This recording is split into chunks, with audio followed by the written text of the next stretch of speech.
بسم اللہ الرحمن الرحیم۔ ناظرین، آج 13 ستمبر ہے، بدھ کا دن، شام کا وقت، سال 2023۔ آپ کا اپنا میزبان جاوید اقبال شام کے پروگرام کے ساتھ آپ کی خدمت میں ایک دفعہ پھر سے حاضر خدمت ہے۔ میری طرف سے آپ سب لوگوں کو السلام علیکم رحمۃ اللہ وبرکاتہ۔ کیسے ہیں آپ سب لوگ؟ میری دعائیں ہیں، میری نیک خواہشات، میرے جذبات ہمیشہ آپ لوگوں کے ساتھ، کہ اللہ سبحانہ و تعالیٰ کریں کہ آپ جہاں بھی ہوں اپنے اہل خانہ سمیت خوش بھی ہوں اور محفوظ بھی، آمین یا رب العالمین۔ جی ناظرین، کافی دنوں کے وقفے کے بعد، بلکہ بہت زیادہ دنوں کے وقفے کے بعد پھر سے آپ کی خدمت میں حاضر ہوا۔ اصل میں کچھ ذاتی مصروفیات ایسی ہوتی ہیں، کیا ایک خوبصورت سا شعر بھی ہے کہ اور بھی غم ہے زمانے میں محبت کے سوا، راحتیں اور بھی ہیں وصل کی راحت کے سوا۔ خوبصورت شعر ہے نا؟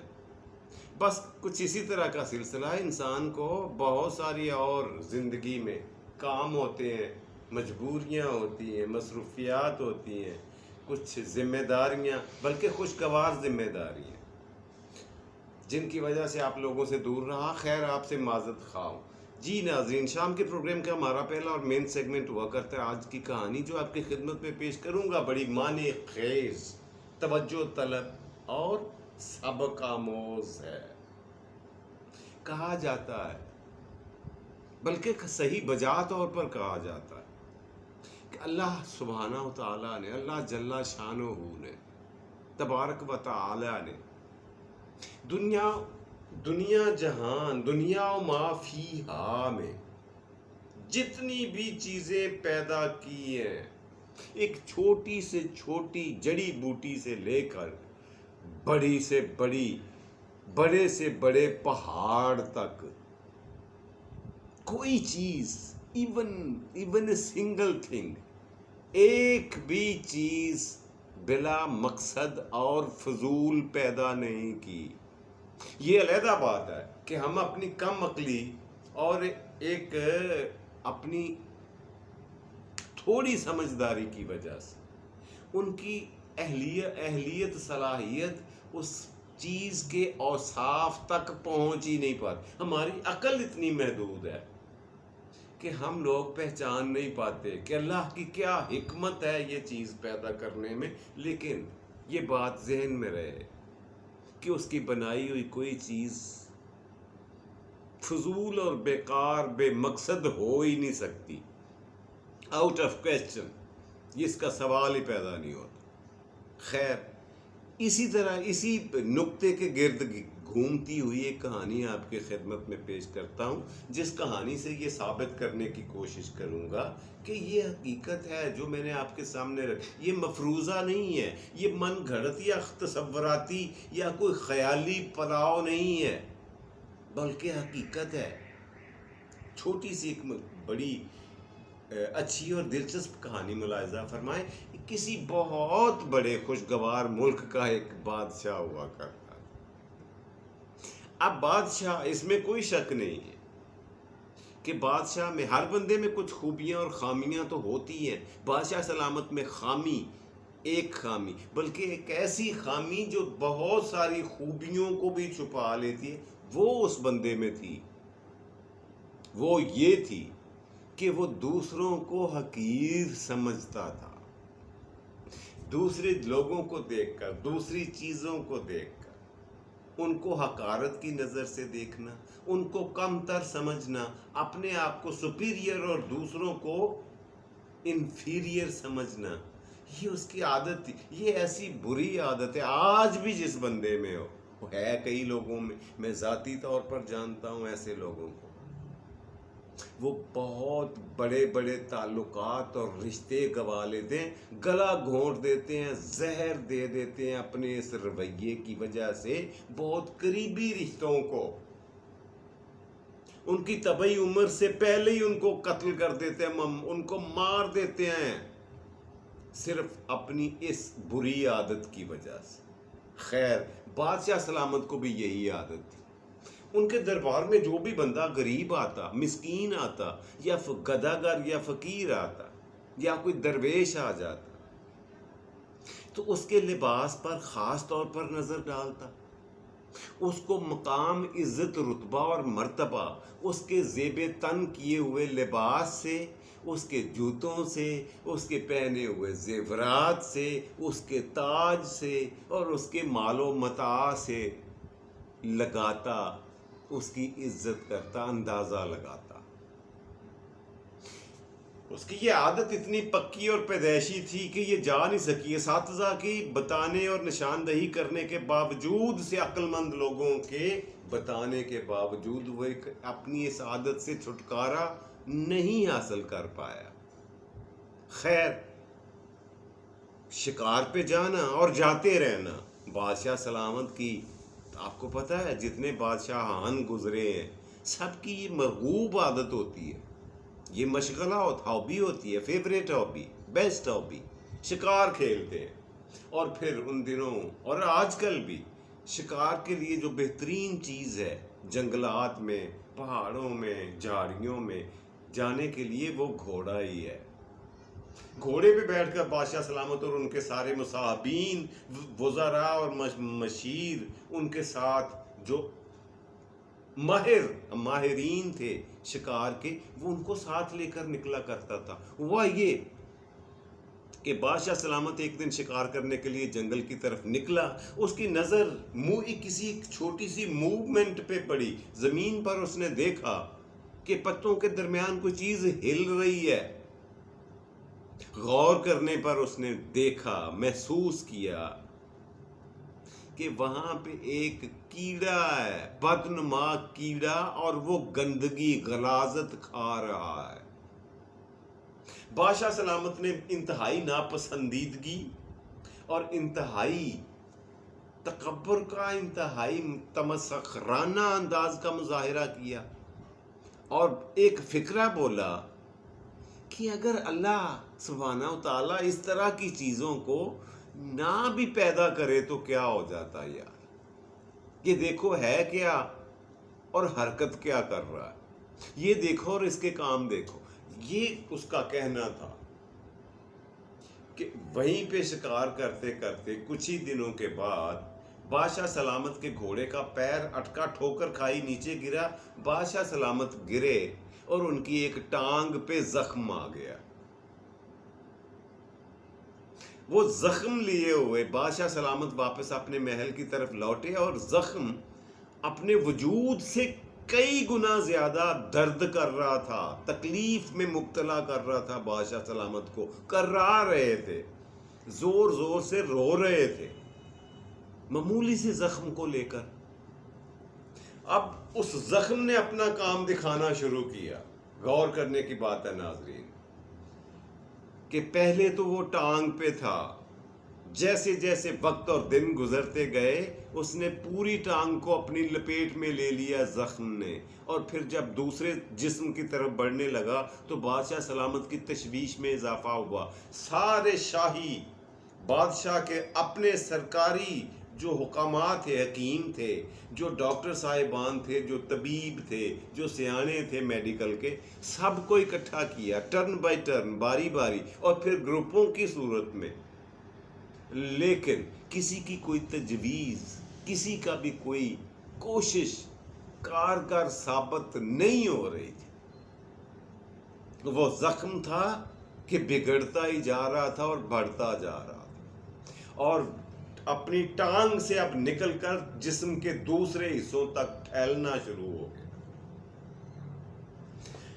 بادشاہ سلامت تو بادشاہ سلامت تھے، انہوں نے اپنے پیسوں کا، روپاؤں کا استعمال کیا اور دوسرے ملکوں سے یورپ تک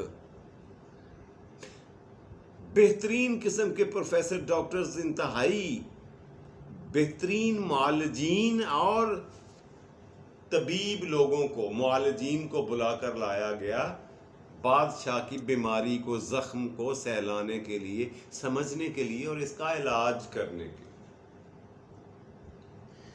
لیکن اللہ کو کچھ اور ہی منظور تھا، اللہ کی مرضی کچھ اور تھی، منشا کچھ اور، کسی کی سمجھ میں کچھ نہیں آیا۔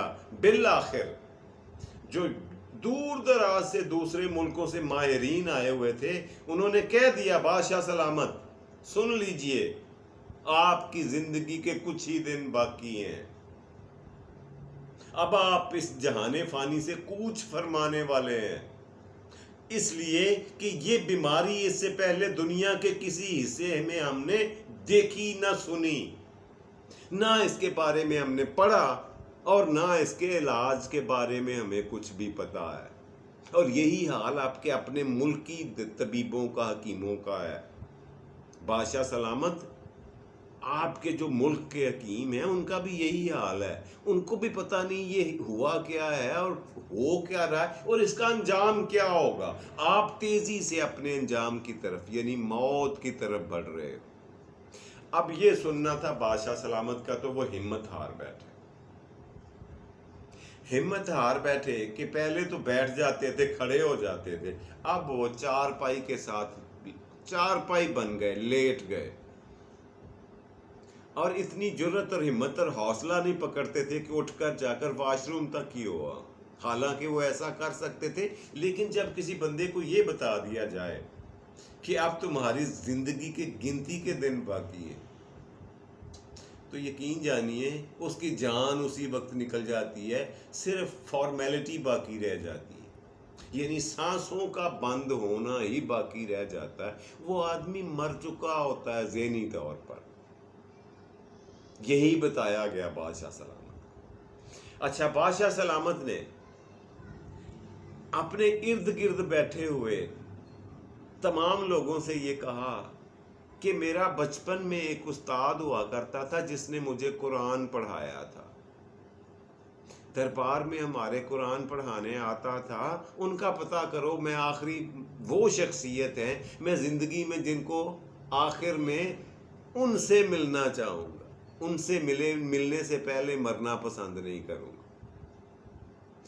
لوگ حیرت زدہ ہوئے، حیرانی ہوئی سب کو، خوشگوار حیرت بھی، کہ یار ان کا تو اس نے ساری زندگی کبھی نام نہیں لیا، اور اب جب کہ اس کو موت کی تلوار سر پہ لٹکتی ہوئی نظر آ رہی ہے، تو اب وہ استاد محترم یاد آ گئے جنہوں نے قرآن و حدیث کا علم دیا تھا، اس قابل بنایا تھا کہ یہ انسان کہلانے کا حقدار بن سکے، کیونکہ آدمی اور انسان میں ناظرین فرق ہوتا ہے۔ اس ٹاپک پہ میں آپ سے کسی دن بات کروں گا، اور اپنی ناقص اور تھوڑی سی عقل کے کو بروئے کار لاتے ہوئے آپ سے ڈسکس کرنے کی کوشش کریں گے کہ آدمی کیا ہوتا ہے اور انسان کسے کہتے ہیں۔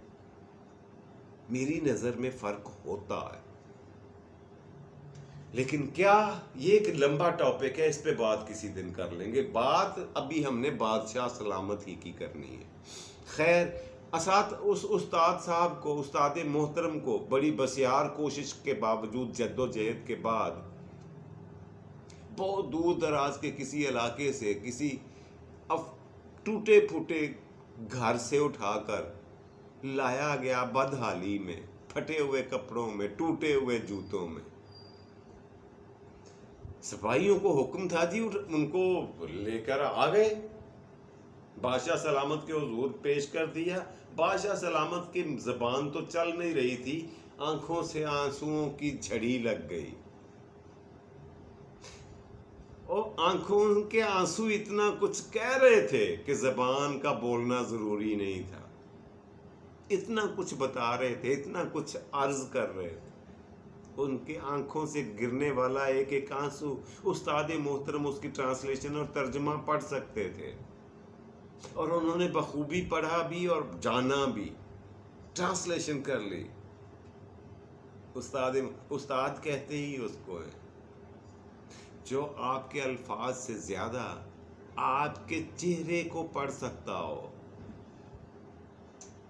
یہ ٹیچرز کی بہت تقریباً 2 درجن اوصاف میں سے ایک صفت یہ ہے، وصف یہ ہے، ٹیچر کی کوالٹی یہ ہے کہ آپ کے چہرے سے کے تاثرات سے اندازہ لگا لیتا ہے کہ آپ کس موڈ میں ہیں۔ آج تو میرے جیسے بھی نالائق اور نکمے اور تھوڑی عقل اور کم علم رکھنے والے لوگ بھی استاد اور ٹیچر بننے کی صحیح کرتے ہیں، کوشش کرتے ہیں، چاہے نہ بھی بنا جائے۔ بہرحال اس استاد ایک بہت بڑے اعلیٰ درجے اور رتبے مرتبے کا مقام ہے. اللہ سبحانہ و تعالیٰ ہر ایک کو اچھے اساتذہ نصیب کرے. جی ناظرین، استاد محترم نے عرض کیا بادشاہ سلامت کچھ بھی بولنے کہنے اور سنانے کی ضرورت نہیں ہے. مجھے آپ کے مصاحبین نے، آپ کے ملازمین نے آپ کی کہانی الف سے یہ تک سنا دی ہے. آپ کو پتہ ہے کہ میرے والد محترم قرآن پڑھانے کے ساتھ ساتھ حکمت بھی کیا کرتے تھے. وہ دوائیں بھی لوگوں کا جنگلی جڑی بوٹیوں کے ساتھ علاج بھی کیا کرتے تھے. بادشاہ سلامت کے چہرے پہ تھوڑی سی رونق دکھائی دینے، خوشی کی ایک موہوم سی تھوڑی سی کمزور سی لہر اس کے چہرے پر آئی. آنسوؤں کا سلسلہ تھما، آنسوؤں کی جھڑی نے تھوڑا بریک لیا. انہوں نے کہا ہاں، چہرے سے سر کو ہلا کر بولا کہ یس آئی ریممبر، مجھے یاد ہے کہ آپ کے والد محترم حکیم بھی تھے، طبیب بھی تھے. انہوں نے کہا بات یہ ہے کہ ان کی بتائی ہوئی کچھ چیزیں، کچھ نسخے میرے پاس ہیں. اب مجھے آخری موقع سمجھ کر مجھے بھی ایک موقع دیجیے. ہو سکتا ہے اللہ سبحانہ و تعالی میرے اٹھے ہوئے قدم، میرے اٹھے ہوئے دعا کے لیے ہوئے ہاتھ اس کو پسند آ جائیں اور آپ کی تقدیر بدل دے. کہا جاتا ہے نا دعاؤں سے تقدیر بدل جاتی. جی بادشاہ سلامت کو اب دیکھیں مرتے کیا نہ کرتے، اب اس نے کیا کہنا تھا کیا نہیں کہنا تھا. استاد محترم نے کہا بات یہ ہے کہ مجھے آپ کے گھوڑے، آپ کے سوار اور چند سپاہیوں کی ضرورت ہے جو ایک جنگل میں لے کے جائیں. قرب و جوار کے سارے جنگلوں میں پھرنا چاہتا ہوں. مجھے ایک خاص کیڑے کی تلاش ہے. وہ اس کیڑے کا حلیہ صرف میں جانتا ہوں، اس کا نئے نقش، اس کا موٹاپا، اس کی چوڑائی لمبائی، رنگت کے بارے میں، اس کے اوصاف کے بارے میں صرف مجھے پتا ہے، اور وہ بھی میرے والد نے مجھے بتایا اور دکھایا تھا. ممکن ہے وہ کیڑا آپ کے علاج میں کام آ سکے.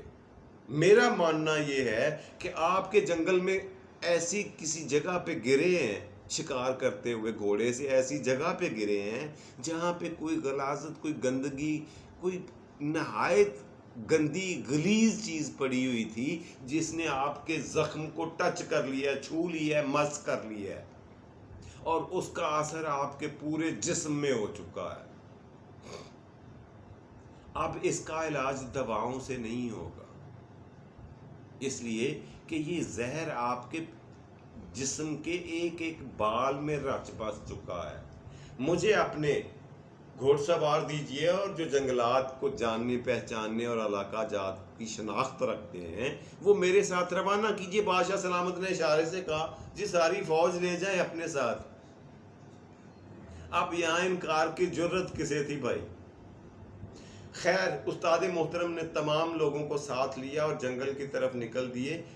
کئی دنوں کی مسافت اور تلاش کے بعد انہوں نے ایک جگہ سے ایک بل نظر آیا، کیڑوں کا ایک سوراخ نظر آیا.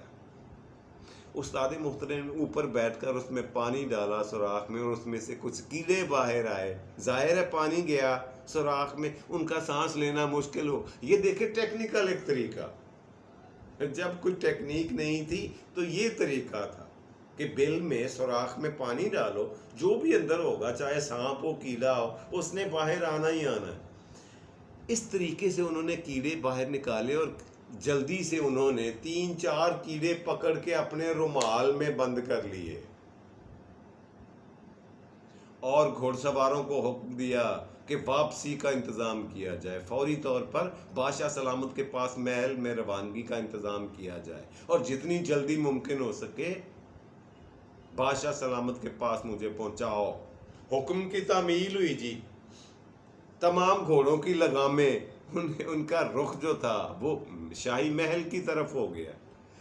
استاد محترم آئے، بادشاہ سلامت سے ملے، سلام عرض کیا. بادشاہ سلامت اب اس قابل بھی نہیں تھا کہ اٹھ کر استاد کا استقبال کرتا، ان کی عزت و توقیر کرتا، تعظیم کرتا، ایسا بھی نہیں کر سکتا تھا، لیکن استاد محترم کو ان کی مجبوری کا پتہ تھا، انہوں نے گلا بھی نہیں کیا، برا بھی نہیں مانا۔ اس نے کہا اپنے رومال سے چاروں کیڑے نکالے اور بادشاہ سلامت کو جہاں سے زخم شروع ہوا تھا وہیں پہ چاروں کیڑے رکھ دیے۔ اللہ سبحانہ و تعالی جل شانہ کی قدرت دیکھیں کہ 1 گھنٹے کے بعد بادشاہ سلامت کی جان میں جان آنا شروع ہو گئی، اور وہ حیرت زدہ ہوئے کہ یہ کیا علاج ہوا کہ میرے جسم پر موجود زخموں پر کیڑے رکھ دیے اور یہ میرا علاج ہو رہا ہے۔ لیکن جو اثر ہو رہا تھا، ان کی جسم میں جو توانائی بحال ہو رہی تھی، اس کی سپیڈ اتنی زیادہ تھی، رفتار اتنی زیادہ تھی کہ بادشاہ سلامت خود ششدر اور حیران رہ گئے۔ انہوں نے فوری طور پر پوچھا یہ ہو کیا رہا ہے، میرے جسم میں جنبش کیسے آ گئی؟ اور 2 گھنٹوں کے بعد وہ بادشاہ سلامت چارپائی سے اٹھ کر بیٹھنے کے قابل ہوئے۔ جب اٹھ کر بیٹھے، پیچھے ٹیک لگائی، نوکروں نے، ملازموں نے، خادمین نے ان کو پیچھے سے پکڑا اور انہوں نے غور کیا اپنی ٹانگ کی طرف، تو ان کیڑوں پہ نظر پڑی جو زخم پہ بیٹھے ہوئے اپنا کام کر رہے تھے۔ بادشاہ سلامت کی حیرت کی انتہا نہ رہی، ان کی آنکھیں پھٹی کی پھٹی رہ گئیں۔ کیوں؟ یہ تو وہی کیڑے ہیں جو اس دن جنگل میں گندگی کھا رہے تھے۔ اور بادشاہ سلامت نے ایک نہایت تحقیر زدہ، حقارت زدہ فکرہ بولا تھا کہ اگر ان کو اللہ نہ بھی پیدا کرتا تو کیا تھا۔ اس نے فوری طور پر اللہ سبحانہ و تعالیٰ سے اپنی معافی کا طلبگار ہوا، سجدہ ریز ہوا، معافی مانگی اور اس بات کا اقرار کیا، استاد محترم میں آپ کی تعلیمات پہ عمل نہ کر سکا، ان کو سمجھ نہ سکا، آپ کی دی ہوئی تعلیم اور تربیت کا اثر میرے دل و دماغ تک نہ ہو سکا، یہ آپ کی نہیں میری بدقسمتی تھی۔ لیکن آج کا وہ دن ہے جب مجھے پتہ چل گیا ہے کہ اللہ سبحانہ و تعالیٰ نے دنیا میں کوئی چیز بلا وجہ بے مقصد فضول اور بیکار نہیں پیدا کی۔ ہر ایک کا اپنا کوئی نہ کوئی وصف ہے، کسی کے اندر کوئی نہ کوئی خوبی اور ضرورت ہے، لیکن ہماری کم علمی، نالائکی اور تھوڑی سمجھداری کی وجہ سے ہم نہیں سمجھ پاتے، نہیں پہنچ پاتے اس کی تخلیق کی وجوہات کی تہہ تک پہنچنا ہمارے لیے مشکل ہی نہیں، ناممکن ہو جاتا۔ استاد محترم نے اجازت چاہی، مگر اب اجازت کہاں؟ کہا جی نہیں، آپ یہیں پہ رکیں۔ 2 یا 3 دن کا وقت گزرا، بادشاہ سلامت جو تھے ان کا 90% جسم ٹھیک ہو گیا۔ انہوں نے غسل کیا، اٹھ کر نہا کر اپنے کپڑے بدلے، لیکن اب کی بار وہ کچھ اور طرح کی شخصیت تھے، بندہ سے انسان بن چکے تھے۔ اب وہ سمجھ چکے تھے کہ بندہ کیا ہوتا ہے اور انسان، جس ٹاپک پہ میں نے آپ کو کسی دن آپ سے ڈسکشن کرنی ہے۔ جی استاد محترم نے کہا کہ بادشاہ سلامت آپ مجھے اجازت دیجئے، لیکن اس دفعہ ان کو محل سے روانہ کرنے کا انداز ہی کچھ جدا تھا، اس لیے کہ بادشاہ سلامت اب بندگی سے اتر کر انسانیت کے مدارج پر براجمان ہو چکے تھے۔ اب وہ بندہ نہیں رہے تھے، انسان بن گئے تھے۔ ان کی یوں سمجھیں کہ ان کی بالکل شخصیت بدل کر، تبدیل ہو کر، یکسر بدل کر رہ گئی تھی۔ انہوں نے استاد محترم کو انعام و اکرام دینے کی کوشش کی، لیکن درویشوں کو کہاں، کیا تعلق، کیا علاقہ کہ یہ ہمارے پاس مال و متاع ہونا چاہیے، ہمارے پاس محل ہونا چاہیے، ہمارے پاس بڑی بڑی گاڑیاں ہونی چاہیے، اس لیے کہ دنیا تو مسافر خانہ ہے درویشوں کے نزدیک۔ یہاں پہ صرف اتنا اہتمام کرتے ہیں جتنا یہاں پہ رہنا ہے. اصل تیاری اور مال و متاع جمع کرتے ہیں اس زندگی کے لیے جو کبھی نہ ختم ہونے والی زندگی بعد از موت شروع ہوتی ہے، ہونے والی ہے. اور بطور مسلمان ہمارا ایمان پختہ ایمان اور پکا ایک عقیدہ ہے، والبعث بعد الموت. جی ناظرین، یہ تھی آج کی کہانی جو میں نے آپ کی خدمت میں پیش کی، اور ایک چھوٹے سے نقطے کو آپ کی خدمت میں ایکسپلین کرنے کے لیے، تشریح کرنے کے لیے، اس کی گرہیں کھولنے کے لیے ایک ناقص سی کوشش کی ہے. امید ہے آپ لوگوں کو پسند آئی ہوگی، آپ لوگوں کو اچھا لگا ہوگا. انداز بیاں اگرچہ میرا شوق نہیں، شاید کہ تیرے دل میں اتر جائے میری بات. جی ناظرین، بڑھتے ہیں آج کے پروگرام کے دوسرے آپ کے فیوریٹ سیگمنٹ کی طرف. آپ کی معلومات میں اضافہ کرنے کے لیے آج کا سوال اور اس کا جواب. آج کا سوال ملاحظہ فرمائیں. اچھا بتائیں کس بارے میں؟ سائنس کے بارے میں سوال پوچھوں، اسلامیات کے بارے میں پوچھ لوں، دینیات کے بارے میں چلیے دینیات کی بات کر. یہ فرمائیے کہ اس جہان میں، اس دنیا میں مہمانداری کا، میزبانی کا روایت دنیا میں کس برگزیدہ نبی نے رکھی تھی؟ ان کا اس میں مبارک نامی اس میں گرامی بتائیں اس نبی کا جنہوں نے مہمان نوازی کی ابتدا کی تھی اس جہان میں، دنیا میں. جی ناظرین، اس ہستی کا نام ہے، وہ بزرگ و برتر ہستی کا نام ہے حضرت ابراہیم خلیل اللہ علیہ الصلاۃ والسلام. انہوں نے یہ روایت جاری کری تھی مہمان نوازی کرنے. اس سے پہلے اس کا کوئی خاطر خواہ اہتمام اور انتظام نہیں کیا جاتا تھا، اور اس پر توجہ بھی نہیں دی جا سکتی، اتنی توجہ نہیں دی جاتی. جی ناظرین، بڑھتے ہیں پروگرام کی تیسرے آخری فیوریٹ سب سیگمنٹ آپ کا مزیدار، اور وہ ہوا کرتا ہے آج کا شعر. آج کا شعر ملاحظہ فرمائیں جی. کبھی وقت ملے تو ہم سے بھی ہم کلام ہونا، کبھی وقت ملے تو ہم سے بھی ہم کلام ہونا. سنا ہے بڑی تسلیاں دیتے ہو اداس لوگوں کو، سنا ہے بڑی تسلیاں دیتے ہو اداس لوگوں کو. یہ تھا ناظرین آج کا شعر جو آپ کی خدمت میں پیش کرنا چاہ رہا تھا. اس کے ساتھ ہی آج کا پروگرام ختم کرنے کے اپنے میزبان جاوید اقبال کو اجازت دیجیے. خوش رہیں، خوش رکھیں، خوشیاں بانٹیں اور خوشیاں سمیٹیں. اپنا اور اپنے پیاروں کا ڈھیر سارا خیال رکھیے گا. فی امان اللہ. رب رکھا اور پاکستان زندہ باد.